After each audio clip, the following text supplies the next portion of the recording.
Je reviens sur mon pote qui bosse sur place, il me raconte ça, je découvre un peu Haïti de mon côté, je me dis waouh, enfin voilà, il se passe quelque chose là-bas. Moi je commence à vouloir me professionnaliser, comme dit, vouloir tourner, faire des images. Est-ce qu'on ferait pas un projet en commun? Voilà, moi j'ai l'outil vidéo à te proposer, est-ce que tu en as besoin? Là il me dit ok, nous on fait des formations auprès des techniciens agricoles, des agronomes, des paysans, et voilà, il faut vraiment qu'on ait l'outil vidéo, ça serait vraiment un plus. Du coup, je dis ok, bingo, ben, on monte ce projet où l'idée est de faire vraiment un film de formation à destination des agriculteurs. Et ça, c'était un premier aspect du projet. Et après, moi, de mon côté, je me suis dit, tiens, voilà, moi, la filière caféière, ben, ça m'intrigue, ça m'interroge.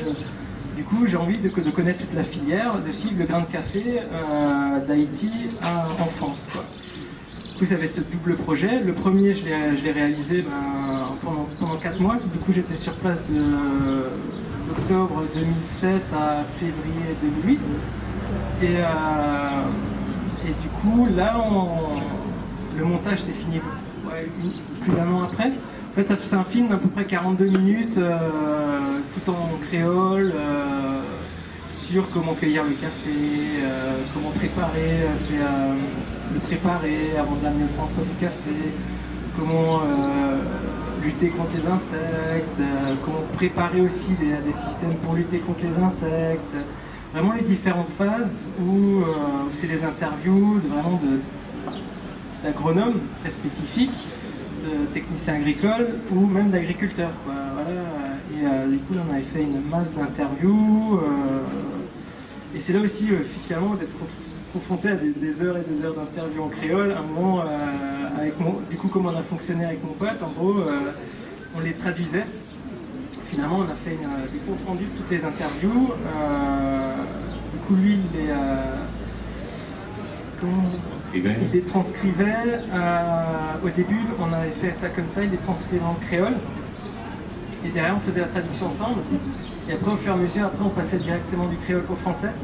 Parce que moi, c'était quand même plus simple de repasser par le français. Et voilà, on a fait ce film, qui tourne toujours, enfin j'espère. Eh bien, ça te fait zone dans évoluer comme ça longtemps. Tu gagnes pile bois, tu gagnes pile café, tu gagnes marché, comme ça. À faire le soleil, ça va pas même. Ouais, le soleil là, les bois.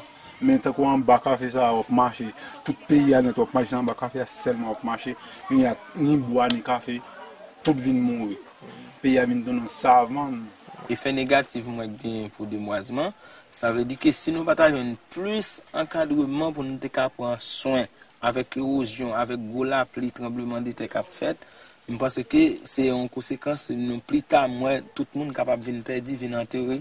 Bon c'est vie avec situation café c'est celle ressource non gain et qui compte bailler Ticob chaque année, mais vie avec pas de gain et spéculateur qu'on a pris un café, donc même dans ça qu'on a ramassé café passé par les spéculateurs et tout bas ça été venu pas de fait encore et puis café a été venu sur marché local. Donc café a venu pas de bien prix. À l'occasion ça a planté qu'on abandonne déjà de café en bas et puis taille planté pois, planté yam. Il y a coupé bois, il y a boulé charbon et puis pendant ce temps on a coupé bois dans boulé charbon, bon café tout a taillé, il y a maré bête là-dedans. C'était problème ça que qu'on gagne. Oui, en fait, j'étais sur place 4 mois, du coup... En fait, tu rentabilises vachement ton travail quand on paie après. J'ai pas chômé, ouais, parce que du coup, sur place, il y avait un concours pour E89. Et voilà, dans l'idée, j'avais monté ce petit film d'une dizaine de minutes qui reprend un peu la problématique finalement des chaos, quoi. Et elle prend juste la problématique, c'est avec des interviews, c'est pas du tout c'est un truc que j'ai fait assez spontané, dans les montagnes des chaos, sur mon petit ordinateur. Et donc après cette phase de 4 mois, j'avais l'idée de faire ce film documentaire. Finalement, voilà, je vais me lancer là-dedans, du jardin à la tasse. Du coup, voilà, je suis allé rencontrer les différents acteurs, l'usine de transformation en Haïti, le torréfacteur en France, Mango, Max Havard, enfin voilà, j'ai vu plein d'acteurs. Je suis allé filmer à Nice la torréfaction, etc. Et finalement, je commençais à regarder toutes ces images et à me dire ouais, mais en fait, c'est pas ça qui m'intéresse. Là, je rentrais vraiment dans un film qui a un intérêt parce que j'ai vraiment fait une recherche aussi économique à décrypter sur un paquet de café, qu'est-ce qui revient au producteur, qu'est-ce qui revient au transport. Enfin voilà, j'étais apte à donner vraiment tous les chiffres. Et Malongo avait vraiment joué le jeu, m'avait ouvert leur carnet, j'avais vu les erreurs qu'ils faisaient. Enfin, bref, on a bien avancé, mais du coup, ça faisait vraiment un film, je pense, nécessaire, mais un film un peu plus reportage, je dirais. Et, ouais, très didactique. Et moi, ce qui m'intéresse, c'est les planteurs, quoi, en fait. Moi, je suis fils d'agriculteur. Du coup, en fait, finalement, je m'écartais quand on regarde la chaîne du café. Finalement, l'agriculteur, il a une très petite place, quoi, par rapport à cette filière. Même si son travail est énorme. C'est lui qui empoche le moins, c'est lui qui travaille le plus. Et voilà, du coup, j'ai commencé à repenser mon film, en fait, à le déconstruire totalement, à abandonner cette idée. Et du coup, j'ai écrit un dossier sur lequel j'ai obtenu une aide à l'écriture. Ça devait être en 2010. Et du coup, là, j'ai eu une sorte de suivi pédagogique. J'ai travaillé avec une réalisatrice aussi, avec d'autres réalisateurs qui avaient aussi obtenu une aide à l'écriture, où mon film, j'avais déjà plus recentré sur l'agriculteur. Et c'est de là qu'est né un petit peu, en testant des choses, Élore paysan en Haïti.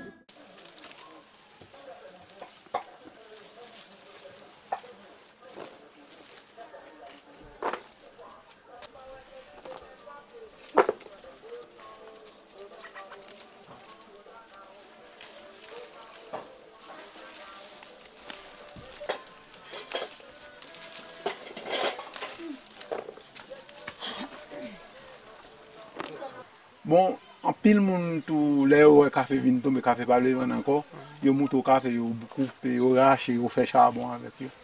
Men kon y a hélas, yo regret.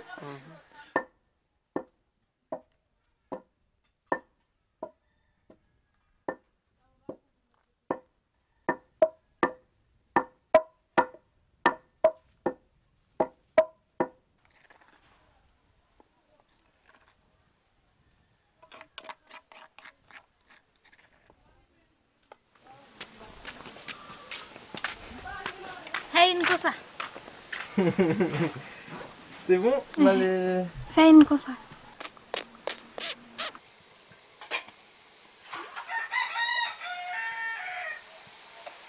Saya te bon jere.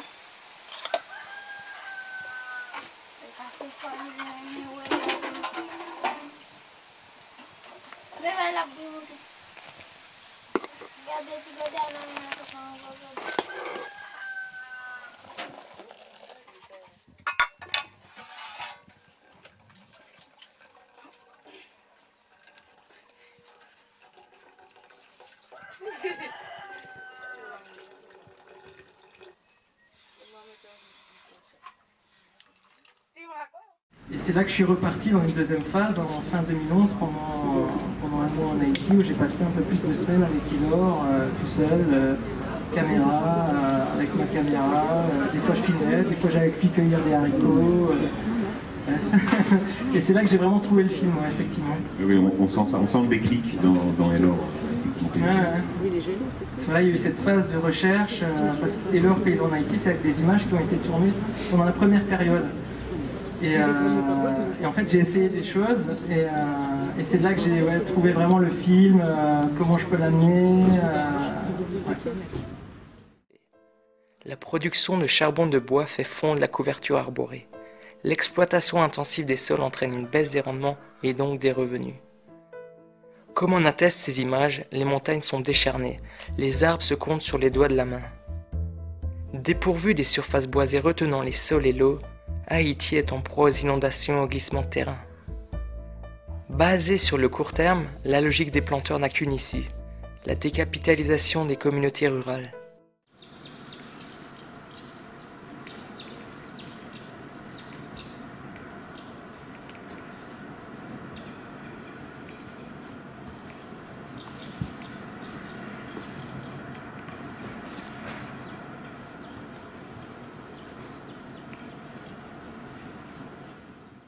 Effectivement, pour revenir sur les paysages, c'est un vrai personnage du film parce qu'en gros, quand on arrive dans cette zone-là, on fait waouh, c'est magnifique. Et finalement, il y a une double lecture de ce paysage, voilà, que j'essaie de transmettre dans le film. Et au début, on se dit c'est super beau, et finalement, voilà, il y a quelque chose derrière tout ça, et il faut venir découvrir en venant regarder le film. Moi, je ne vais pas vous parler du film, on va le regarder. Ce que je peux juste dire, c'est que c'était un long chemin de production, et à travers ce long chemin, en fait, j'ai eu l'occasion de voir regarder beaucoup de films autour d'Haïti, à me renseigner, et voilà, j'ai vu beaucoup de choses qui étaient très misérabilistes, des choses qui ne reflétaient pas le pays à mon goût, et voilà, j'ai voulu faire quelque chose qui reflète un peu de mon expérience du pays. Voilà. Bonne projection.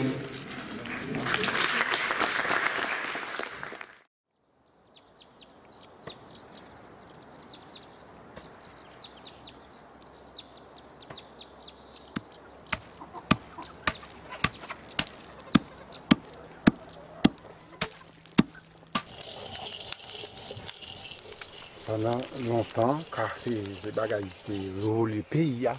Bon, a fait café son banque qui était pour paysans cao. Tout bagaille mon yo qu'on fait ça avec café ou fait.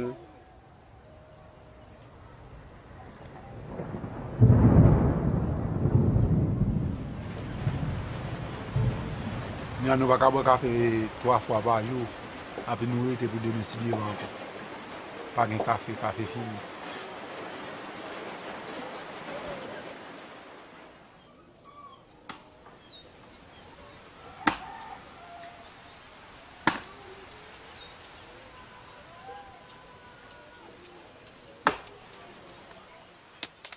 Bah, quelle décision qu'a fait prendre, non?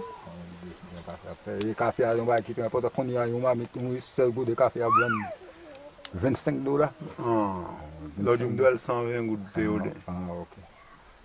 Pas de café. Non, pas bien. Malgré que j'ai fait effort pour essayer de faire un plan pour planter café, mais café. Même planter de la vallée. Même planter de la, vous faites planter le café, le café n'est pas bon.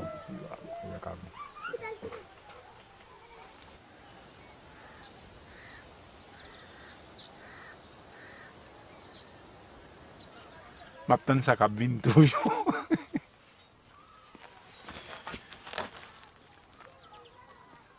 C'est tout bas là, c'est étape par étape pour faire. On va calonguer une quoi à bouquet. Bonjour, merci pour le film que j'ai beaucoup apprécié et je voulais me connaître un peu plus par rapport à la pépinière qu'on voit dans le film, que vous montrez, la pépinière des plants de café. J'ai eu l'impression qu'ils s'en occupaient en commun, que c'était collectif. Est-ce que vous pouvez nous en dire plus ? Oui, effectivement, c'est collectif. C'est, comme je disais, ils sont tous connectés. Il y a des associations de planteurs de café. Il y a aussi d'autres associations par rapport aux plantes médicinales. Enfin voilà, ils savent travailler leur terre et ils ont trouvé des outils aussi pour pouvoir s'entraider entre eux. Et cette pépinière, effectivement, est gérée par l'association de planteurs de café. Du coup, c'est à tour de rôle qui vont s'occuper de cette pépinière. Donc, ils ont des pépinières, voilà, on va trouver des plants de café, aussi des arbres fruitiers comme des bananiers qui poussent très vite. Parce que le café, voilà, en gros, ça nécessite 6 à 7 ans pour que ça commence à donner ses premières graines. Et en fait, c'est une culture ombragée, il faut qu'il y ait des arbres. Du coup, ils plantent des arbres, des caféiers, mais aussi ces arbres fruitiers comme des bananiers qui poussent beaucoup plus vite, ce qui permet d'avoir un couvert végétal en fait assez rapidement. Et voilà, il y a plein ce qu'on appelle des cycrins en créole, je ne sais plus la traduction de cet arbre-là, mais voilà, il y a plein de différentes sortes d'arbres qu'ils entretiennent et qui distribuent au fur et à mesure des saisons, parce qu'il y a des saisons où on plante et d'autres saisons où on ne plante pas. Voilà.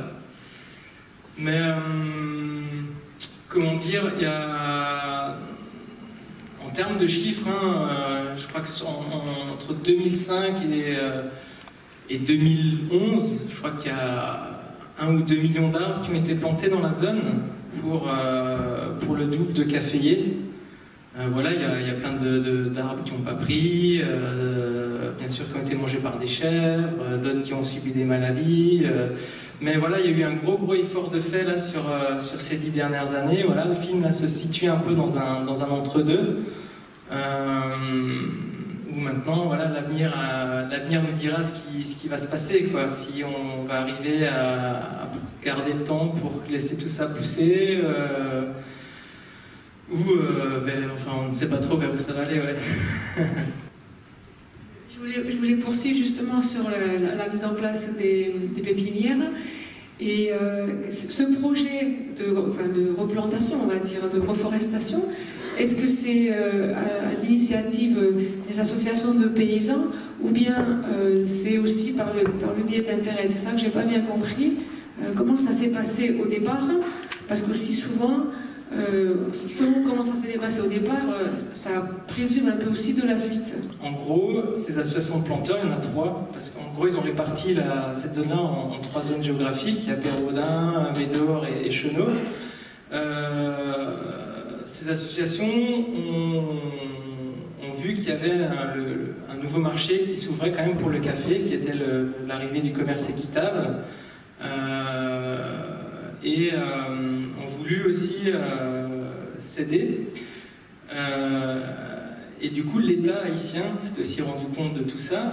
Le ministère de l'Agriculture a créé d'ailleurs l'Institut national du café d'Haïti, qui est finalement, c'est le ministère de l'Agriculture, mais vraiment centré sur le café. Et du coup, ils sont allés analyser différentes zones, des territoires où il y avait des réels besoins, et Interred était déjà dans le coin, voyait un petit peu tout ce qui était en train de se tramer, et du coup, ils ont monté en parallèle un projet autour de la revalorisation caféière, en suivant finalement les envies des planteurs, et tout le postulat finalement étatique qu'il y avait derrière. Et du coup, ça a été un appui. L'ONG a fonctionné comme un appui finalement pour les associations de planteurs, aussi pour trouver des fonds européens, pour pouvoir construire ce qu'on appelle des centres de transformation du café. Parce que du coup, ils ont changé totalement leur méthodologie de transformation du café. Ce qu'on voit dans le film, on ne voit pas vraiment ce qu'il fait derrière du café, mais en gros, on a 2 chemins. On peut faire le café pilé, c'est le café pays, finalement ce qu'on appelle là-bas, qu'ils ont que sur le marché local. C'est-à-dire qu'une fois qu'on a cueilli ces cerises rouges, on les pile, on les met au soleil, on les laisse fermenter comme ça quelques jours avant de les mettre dans son grenier à grains. C'est comme ça qu'il les sort et l'or finalement, c'est ces graines-là, c'est le café pilé. Ou de l'autre côté, pour le vendre sur les marchés internationaux, du coup à l'exportation, c'est ce qu'on appelle le café lavé. Du coup là, le café, une fois qu'il est cueilli, il doit être lavé, mis dans l'eau, brassé à plusieurs reprises, dépulpé. Du coup, on utilise un dépulpeur pour enlever la pulpe rouge qui est autour. Du coup, on obtient les 2 grains de café. Il faut qu'on le laisse fermenter pendant une nuit.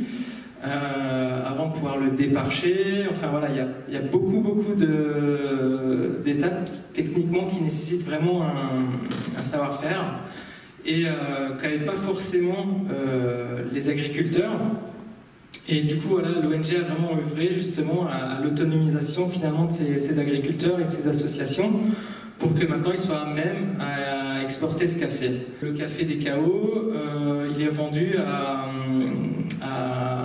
pour le Singing Rooster. C'est un Français qui vit aux États-Unis, qui rend le café aux États-Unis et qui le rachète même beaucoup plus cher que le commerce équitable. Du coup, en fait, finalement, c'est chaque association de planteurs qui deal avec son acheteur. Là, c'est un mec qui s'appelle Franck Niquez. C'est lui qui va sur le terrain, voir ses associations, comment ils travaillent. Enfin, il y a un vrai échange. Du coup, ouais, c'est un peu l'image de Jacques Vabre. Mais Jacques Vabre, c'est plus des moissonneuses-batteuses à café, avec des Vietnamiens surexploités ou des Brésiliens. Mais ça, c'est une autre histoire. J'ai adoré ce film parce qu'on est de plein pied avec cette famille Et voilà, ça révèle la force vitale, la force de ces personnes qui vivent dans un certain grand dénuement, mais qui ont une force de vivre incroyable. Et vous avez su le traduire par des images absolument superbes, des gros plans. On parlait de l'école, c'est vrai, vous n'avez rien expliqué sur l'école, en même temps, c'est quand même suggéré, il y a quand même des choses qu'on devine, et justement, ça suscite notre envie d'en connaître plus. Et merci justement pour cette économie. C'est moi qui vous remercie. C'est vrai que quand on parlait de l'évolution du projet, finalement, voilà, tout ce que je vous donne comme information, voilà, c'est assez simple, c'est ultra didactique, et au début, mon film, c'était ça, en fait, expliquer tout ça, et voilà, après avoir passé vraiment 2 semaines avec Elor, je me suis dit, enfin voilà, je peux faire passer ça sans l'expliquer, en fait. Voilà, en utilisant vraiment le cinéma pour amener notre lecture aussi des choses et faire confiance aussi à l'intelligence du spectateur, parce que voilà, j'avais pas envie de vous prendre la main et vous dire voilà, là il y a ici, là il y a ça, enfin voilà. Je pense qu'on avait besoin de ça aussi pour sortir de tout ce qu'on peut voir d'Haïti, où c'est souvent le regard aussi occidental, très misérabiliste, sur une situation désastreuse, où tout va s'effondrer, c'est le pays maudit. Après, c'est sûr, il y a toujours un peu de ça. Mais voilà, il y a cette vivacité, cette énergie, cette poésie, et c'est cette envie d'aller de l'avant aussi qui est là, qui forme le tout, quoi, en fait. Et oui, d'où la programmation dans Paysannerie Champ de Lutte. On est raccord, super. Bon, je vous remercie, je m'excuse, hein, l'heure tourne un peu, on va aller déjeuner, il y a une autre séance à 13h30 ici, donc il faut qu'on aère un peu, et puis que Hervé... Merci beaucoup.